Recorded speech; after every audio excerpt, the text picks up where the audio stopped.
CGL 2025 के लिए इस बार बहुत बड़ा वैकेंसी आने की उम्मीद है। रीजन आपको बताते हैं कि कैसे क्या है। देख सकते हैं CGL 2025 वैकेंसी, और ये सब तो कुछ है RTI रिप्लाई जो हम बाद में देखेंगे, लेकिन हम सबसे पहले ये देखिए आप, ऑफिस सुपरिटेंडेंट। यही वो रीजन है जिसके कारण इस बार बहुत ज़्यादा वैकेंसी आने वाली है। जैसे CGL 2022 की बात करें, CGL 2022 उसमें क्या हुआ था कि PA से फर्स्ट टाइम इंट्रोड्यूस हुआ था। मतलब इससे पहले वो CHSL के अंतर्गत आता था, तो उस समय फर्स्ट टाइम CGL में आया PASA का पोस्ट, और देखे थे कि कितना ज़्यादा वैकेंसी आई थी। और इस बार भी कुछ ऐसा ही होने वाला है। मतलब CGL 2022 इतना तो नहीं, लेकिन फिर भी बहुत अच्छा खासा वैकेंसी रहेगी। ऑफिस सुपरिटेंडेंट, आपको पता है कि ये लेवल 6 का पोस्ट है, और ये ग्रुप बी का है, नॉन गैजेटेड। मतलब ग्रुप बी में लेवल 6 बढ़िया है सारा कुछ, और इनकम टैक्स डिपार्टमेंट में है। और टोटल मतलब यहाँ पे वर्कलोड कितने का है, 15,977 का। ये 2024 का डाटा है। मतलब 15,977 सीटें है। मतलब ये नहीं कह सकते हैं कि ये सारा 2025 में आएगा। मतलब इतना सीट खाली है, मतलब ये लगभग 16,000 है ना, 16,000 के आसपास वर्कलोड है इसका। ठीक है, लेकिन अगर हम ये नहीं कहते कि पूरा 16,000 आ ही जाए, अगर मान के चलिए आप 8,000 भी मान लीजिए कि अगर 8,000 भी आएगा, और इतना आएगा, आपको हम प्रूफ दिखाते हैं कि कैसे। जैसे हम बात करें, एक एक करके देखते हैं। अब ये देखिए, जैसे बंगलुरु जोन का RTI रिप्लाई CGL 2025 के लिए, ठीक है। यहाँ देखिए, इनकम टैक्स इंस्पेक्टर का 57, ज़्यादा है, ठीक है। ऑफिस सुपरिटेंडेंट का 651, टैक्स असिस्टेंट का 53। तो अब देखिए, ऑफिस सुपरिटेंडेंट का 651 कुछ ज़्यादा नहीं दिख रहा आपको? यहाँ इनकम टैक्स का मात्र 57, 43, ये सब तो एज यूजुअल है, जैसा कि हर बार आता है।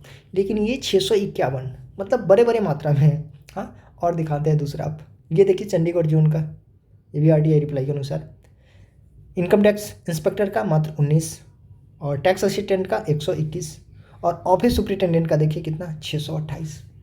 देख रहे हैं ना, 500 600 से मतलब 500 से कम तो है ही नहीं ना। चंडीगढ़ का था। अब देखिए आगे दिखाते हैं हैदराबाद का। हैदराबाद में देखिए, इनकम टैक्स इंस्पेक्टर का 30, ऑफिस सुपरिटेंडेंट का 252, और ये टैक्स असिस्टेंट का 19।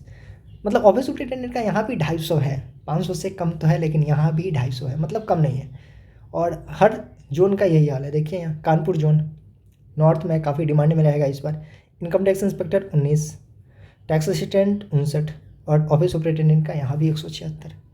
तो समझ रहे हैं ना कि इस बार कुछ ज़्यादा ही, मतलब मुझे लगता है कि 16,000 नहीं तो कम से कम 8 से 10,000 तो CGL 2025 में आ रहा है। अगर मान के चलिए कि नॉर्मल वैकेंसी अगर 8 से 10,000 भी दें, जो कि आता है, 8 से 10,000 तो नॉर्मल है। 2023 में कम था तो भी 8,000 के आसपास था, 8-9,000 के बीच ही था ना। तो इस बार कैसे भी 8 से 10,000 तो नॉर्मल पोस्ट जो रहती है वो तो रहेगा ही, और इसके साथ अगर ये 8,000 आ जाए, 8 से 10,000, तो टोटल लगभग कितना हो जाएगा, लगभग ये 15 से 20 के बीच चला जाएगा। मतलब कुछ भी हो, अगर यहाँ 8,000 भी आए, मिनिमम हम लेकर चलते हैं कि नॉर्मल जो पिछले बार CGL था इसमें जो 8 वैकेंसी आई थी, 8,000 आई थी, अगर 8,000 भी नॉर्मल वैकेंसी रहे और 8,000 ऑफिस सुपरिटेंडेंट का रहे, तो टोटल कितना हो जाएगा, 16 के। मतलब 15,000 से कम तो वैकेंसी इस बार रहने की उम्मीद बहुत कम है। 99% चांस है कि इस बार जो वैकेंसी रहने वाली है ये 15,000 प्लस ही रहने वाली है, और ये कहाँ तक जा सकता है, 15 से 20,000 के अराउंड। बाकी आपको सब कुछ लॉजिकल लग रहा है और सही लग रहा है तो पता ही है। और मेरे चैनल पे नए हैं तो जाकर मेरा कुछ वीडियो देखिए, फिर पता चलेगा कि जैसे CGL 2024 का रिजल्ट देखिए। मैंने 8 बजे बताया था कि आज रिजल्ट आने वाली है, और 12 बजे रिजल्ट आ जाता है। ठीक है, मैंने बताया था कि DV कब से होने वाला है, वही डेट पे DV हुआ।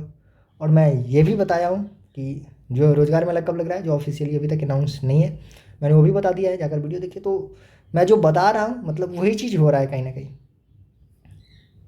ऐसा नहीं है कि मेरे थर्ड सेंस या सिक्स सेंस ज़्यादा काम कर रहा है, ऐसा कुछ नहीं। इन्फॉर्मेशन पहले से आ जाती है। इसका इन्फॉर्मेशन तो मेरे पास पहले से नहीं है। ये तो अभी SSC का चेयरमैन को भी नहीं पता होगा कि CGL 25 में कितना वैकेंसी देना है, अभी तो वो खुद कन्फ्यूजन में होंगे। हाँ, लेकिन मतलब मेरा कहने का मतलब यह है कि जो भी डेट से रिलेटेड जो भी चीज़ें होती है, मैं पहले एक्सपेक्ट करता हूँ वही कुछ होता है। मतलब फिर मेरे पास पहले से कहीं ना कहीं से इन्फॉर्मेशन आ जाती है। तो आपको भी अगर पहले से इन्फॉर्मेशन चाहिए तो चैनल सब्सक्राइब कर ले।